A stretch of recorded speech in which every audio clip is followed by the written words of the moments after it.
আজকে যে সত্যি ঘটনাটা শোনাবো সেটা ভারতীয় সেনা বিভাগের একজন ডাক্তার, একজন সার্জন, যার নাম ছিল ডক্টর সোমনাথ পরিদা। তিনি নিজের চাকরি জীবনে বহু পেশেন্টের অপারেশন করেছিলেন, তাদেরকে সুস্থতা প্রদান করেছিলেন। তিনি নিজের জীবনের বেশ কিছুটা সময় ওয়ার্ল্ড হেলথ অর্গানাইজেশন বা WHO-তে কাজ করেছিলেন। তার স্ত্রীর নাম উষাশ্রী সম্ভল। তিনি নিজের স্ত্রী আর নিজের ফ্যামিলিকে নিয়ে নিজের কর্মজীবনটা ভারতের বিভিন্ন জায়গায় ঘুরেছিলেন। তিনি চাকরিতে বা ভারতীয় সেনা বিভাগে জয়েন করেছিলেন 1970 সালে, আর তার রিটায়ারমেন্ট হয়েছিল 1992 সালে। তার একজন ছেলে ও একজন মেয়ে ছিল। তার ছেলেও একজন ডাক্তার, সে আমেরিকাতে সেটেল হয়েছিল। আর তার মেয়ে, সে দুবাইতে একজন টিচার ছিল। ছেলে আর মেয়ের সাথে তাদের মা মানে উষাশ্রীর খুব ভালো সম্পর্ক ছিল। তারা নিয়মিত মায়ের সাথে ফোন কলে যোগাযোগ রাখত। কিন্তু তাদের বাবা মানে সোমনাথ পরিদা একটু অদ্ভুত ধরনের নেচারের মানুষ ছিলেন। তিনি খুব বদরাগী ছিলেন, কারোর সাথে তার সম্পর্ক ভালো ছিল না। তার স্ত্রীর সাথেই তিনি কানেক্টেড ছিলেন, কিন্তু বাকি যে ডিপার্টমেন্টের লোকজন বা আশেপাশের প্রতিবেশী বা আত্মীয়রা, কারোর সাথে তার ভালো সম্পর্ক ছিল না। সবাই তাকে এড়িয়ে চলতো, বিশেষ কথাবার্তা তার সাথে বলতো না। তিনি ছোট ছোট ব্যাপারে খুব রেগে যেতেন, খুব খারাপভাবে রিয়্যাক্ট করতেন। তার অদ্ভুত একটা লাইফস্টাইল ছিল। তিনি সন্ধেবেলায় 6টার সময় ঘুমিয়ে পড়তেন, ভোরবেলায় 3টের সময় উঠে নিজের দিনের শুরুটা করতেন। 3টে থেকেই তিনি বিভিন্ন রকম কাজকর্ম যেগুলো তার করণীয় সেগুলো করতে শুরু করে দিতেন। এইভাবেই তার জীবন চলছিল। তিনি নিজের রিটায়ারমেন্টের পরে উড়িষ্যার ভুবনেশ্বরের নয়াপল্লী বলে একটা এলাকা, সেখানে একটা সুন্দর বাংলো তৈরি করে থাকতে শুরু করেন। আর পাশেই ছিল তার নিজের একটা ক্লিনিক, সেখানে তিনি রোজ বসতেন, অনেক পেশেন্টও দেখতেন। ঘটনার দিন 2013 সালের জুন মাসের কোনো একদিন তার ছেলে আমেরিকা থেকে মাকে ফোন করেছিল। ফোনটা রিসিভ হয় না। সে ঘন্টা 2 পরে আবার ফোন করে, আবারও রিসিভ হয় না।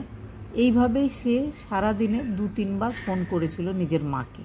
ছেলে মেয়ে দুজনেই মায়ের সাথে ভীষণভাবে কানেক্টেড ছিল। দূরে থাকলেও তারা মাঝে মধ্যেই মায়ের সাথে ফোন কলে কথা বলতো, কিন্তু তারা বাবাকে কল করতো না বা কথাও বলতো না। তো মা যখন ফোন রিসিভ করছিল না, ছেলে বাবাকে ফোন করে। বাবা ফোন রিসিভ করে বলে যে তোমার মা বাড়িতে নেই, তোমার মা তোমার বোনের বাড়ি মানে দুবাই গেছে। ছেলেটা অবাক হয়, কারণ তার জানা ছিল না। মায়ের বেশিরভাগ খবরই তো সে জানতো, তাহলে মা তাকে বলেনি কেন? তো মা হয়তো হঠাৎ করেই চলে গেছে, এটাই সে ভাবে। ভাবার পরে সে দুবাইতে ফোন করে নিজের বোনের কাছে। বোন ফোন রিসিভ করে বলে যে না, মায়ের তো আসার কথাও নেই, আর মা আসেও নি। এবার তারা দুজন কথা বলে তারা সত্যিই তারা ভাবে যে এরকম অদ্ভুতভাবে বাবা বলল কেন। তাদের একজন মামা, সেও উড়িষ্যাতেই ভুবনেশ্বরেই থাকত। মামার নাম ছিল রঞ্জন সম্ভল। রঞ্জন সম্ভল কিছুটা দূরে তার আরও একজন বোন ছিল, তাকে ডাকে। তারা দুজনে মিলে চলে যায় ডক্টর সোমনাথ পরিদার বাড়িতে। গিয়ে অনেক নক করে, কিন্তু দরজা কেউ খোলে না। ঘণ্টাখানেক দরজা খোলানোর চেষ্টা হয়, দরজা তখনও খোলে না। ছোট্ট জানলা খুলে ডক্টর সোমনাথ পরিদা তাদের উদ্দেশ্যে বলেন যে তোমরা কেন ঝামেলা করছো আমার বাড়ির কাছে এসে। তারা বলে যে আমাদের দিদি উষাশ্রীকে একটু ডেকে দেন। তো তিনি জানলা থেকেই বলেন যে সে নেই, সে নিজের মেয়ের বাড়ি দুবাইতে গেছে। এই কথা বলে ডক্টর সোমনাথ একটুও না দাঁড়িয়ে সেই জানলাটা আবার বন্ধ করে দিয়েছিলেন। তিনি বন্ধ করে ভেতরেই ছিলেন, কিন্তু উষাশ্রীর যে ভাই রঞ্জন আর একজন বোন, তারা কয়েক ঘন্টা সেখানেই দাঁড়িয়ে থাকে, বারবার দরজা নক করতে থাকে আর বলতে থাকে আমাদেরকে একবার ভেতরে ঢুকতে দিন, কিছুক্ষণ পরেই আমরা চলে যাব। কিন্তু ডক্টর সোমনাথ পরিদার মন গলল না। তিনি দরজাও খুললেন না।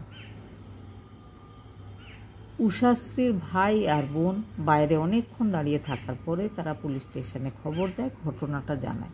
সঙ্গে সঙ্গে পুলিশ চলে আসে। পুলিশ বহু চেষ্টা করে, দরজা খোলানো যায়নি। পুলিশ দরজা ভেঙে ঢোকে। দরজা ভেঙে ঢোকার পরে দেখে যে সোমনাথ পরিদা একটা চেয়ারে নিশ্চিন্তভাবে বসে রয়েছে, আর ঘরে ভীষণ রকমের দুর্গন্ধ বেরোচ্ছে। পুলিশ টিম সারা বাড়ি সার্চ করতে করতে গন্ধটা ঠিক কোথা থেকে আসছিল যখন তারা দেখার চেষ্টা করে, তখন তারা দেখে যে দুখানা কালো রঙের ট্রাঙ্ক, যেটা সাধারণত সেনা বিভাগের কর্মচারীদেরকে দেওয়া হয় বলেই আমরা জানি, যেটা একটা লোহার পাতলা শীটের ট্রাঙ্ক থাকে। তো গন্ধটা সেখান থেকেই বেরোচ্ছিল। পুলিশ টিম গিয়ে সেই ট্রাঙ্ক দুটো খুলে দেখে, তারা অবাক হয়, গন্ধটা সেখান থেকেই বেরোচ্ছিল। তার মধ্যে মোট 22খানা স্টিলের টিফিন বক্স ছিল, বিভিন্ন রকম টিফিন বক্স। টিফিনটা যখন খোলা হয় তখন দেখা যায় যে তার ভেতরে পচে গলে গেছে, কিন্তু ছোট ছোট টুকরো মানুষের শরীরের। অদ্ভুতভাবে সেই টুকরোগুলো মোটামুটি একই ধরনের সাইজের ছিল, সবগুলোই যেন মেজারমেন্ট করে কাটা হয়েছে, একই মাপের 6 ইঞ্চি করে যেগুলোর মাপ ছিল। টুকরোতে বডির সমস্ত পার্ট ছিল, কিন্তু মাথাটা মিসিং ছিল। ডাক্তার সোমনাথকে জিজ্ঞেস করা হয় মাথাটা কোথায়। তিনি টেবিলের দিকে ইশারা করেছিলেন। ডাইনিং টেবিলের কাছে যাওয়া হয়, সেখানে মাথাটা বসানো ছিল, যদিও নষ্ট হয়ে গেছিল, কিন্তু একটা চাদর দিয়ে ঢাকা ছিল।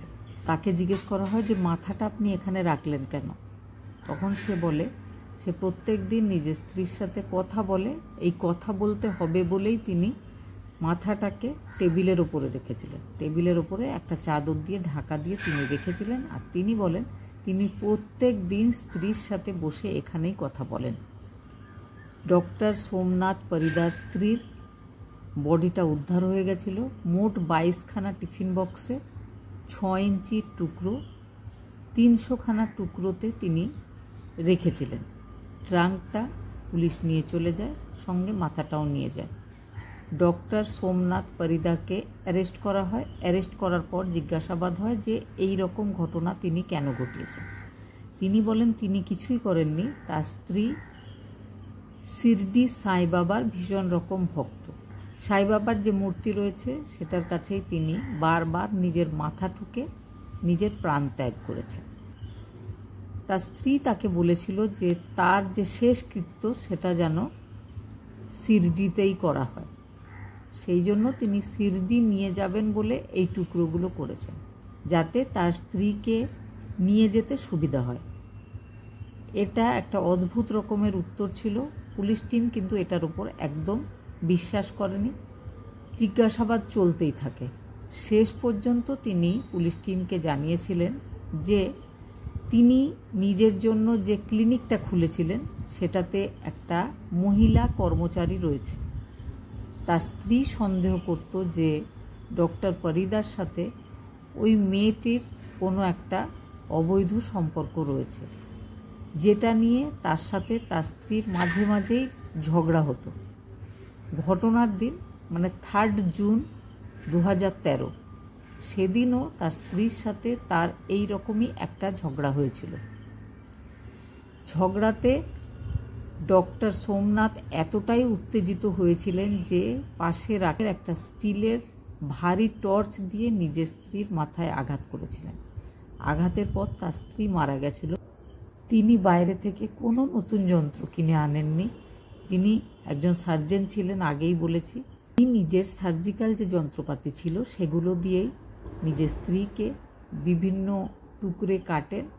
আর বারবার তিনি বাইরে গিয়ে টিফিন বক্স কিনে এনেছিলেন, সেই টিফিন বক্সের টুকরোগুলোকে বন্দি করে নিজের সার্ভিস টাইমের যে ট্রাঙ্ক তাতে বন্ধ করে রেখেছিলেন। তিনি এই ঘটনা ঘটাবার পর তার স্ত্রীর যে হেল্পিং হ্যান্ড উষাশ্রী সম্ভলকে হেল্প করত, তো সে বাড়িতে সেদিনও কাজ করতে এসেছিল। ডক্টর পরিদা তাকে বলেন যে সে যেন আর কখনো এই বাড়িতে কাজ করতে না আসে। তার প্রাপ্য টাকা তাকে মিটিয়ে দেওয়া হয়। তাকে বলা হয় যে এই বাড়িতে আর কাজ করার দরকার নেই বলে তিনি তাকে পাঠিয়ে দিয়েছিলেন। রেগুলার তার ছেলে মেয়ে কথা বলতো, তবে প্রত্যেক দিন বলতো না। সেই জন্য তিনি বেশ লম্বা একটা সময় পেয়েছিলেন। বড় বড় সাইজের টিফিন বক্স কিনে এনেছিলেন, সেগুলোতে বন্ধ করে রেখে দিয়েছিলেন। যেদিন তার ছেলে নিজের মায়ের সাথে কথা বলার জন্য যোগাযোগ করেছিল, সেদিন ব্যাপারটা সবার সামনে এসেছিল আর সারা দেশে এই খবরটা ছড়িয়ে পড়েছিল।